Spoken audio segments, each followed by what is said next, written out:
Dear students, today we will discuss about conductometric titration. The very first example is of strong acid versus strong base, that is HCl plus NaOH. Now the reaction is very simple. You will get formation of NaCl plus water. Now this titration we will carry out conductometrically.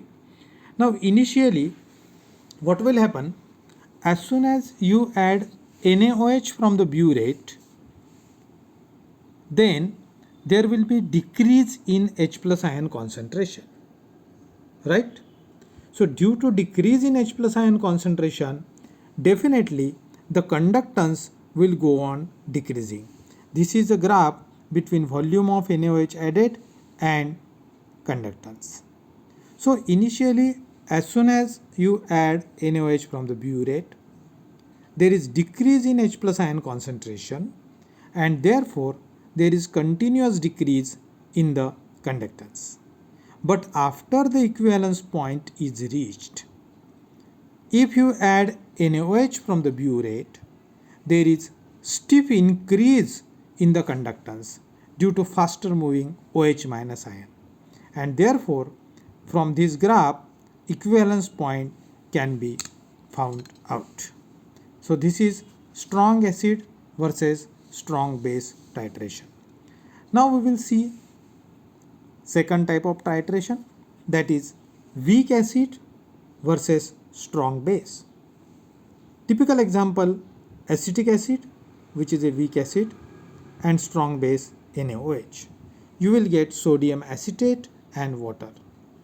Now initially acetic acid will dissociate into acetate ion and fast moving H plus ions, but as soon as H plus ions are formed, they are neutralized by sodium hydroxide.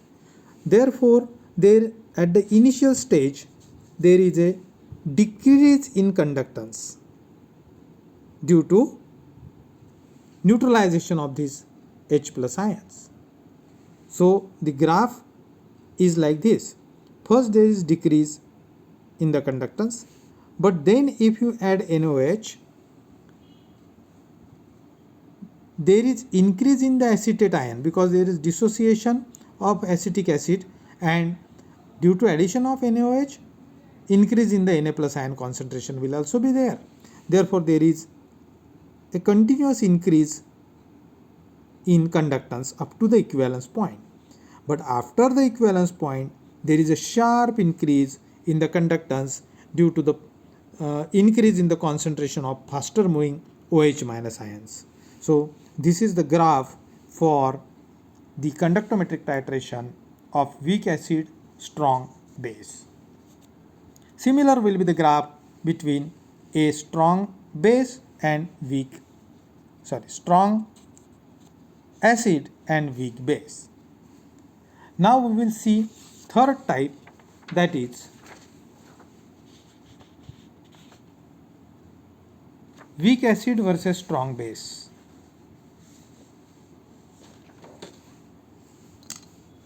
We already seen it. Now the third one, which is important, strong acid versus weak base. Strong acid we will consider HCl and weak base ammonia. The reaction is very simple, formation of a salt NH4Cl. Now the graph is very interesting. Now initially, as soon as you add ammonia from the burette, then the faster moving H plus ions will get neutralized to NH4Cl, and therefore decrease in the H plus ion concentration will be there. And as there is decrease in the H plus ion concentration, there is continuous decrease in the conductance. And after that, if you go on adding ammonia from the burette, there will be the formation of NH4 plus ions, which are slow moving ions, and therefore there is a slight increase in the conductance because already H plus ions are consumed, and therefore this is the equivalence point of the titration between strong acid and weak base. So this is all about the conductometric titrations.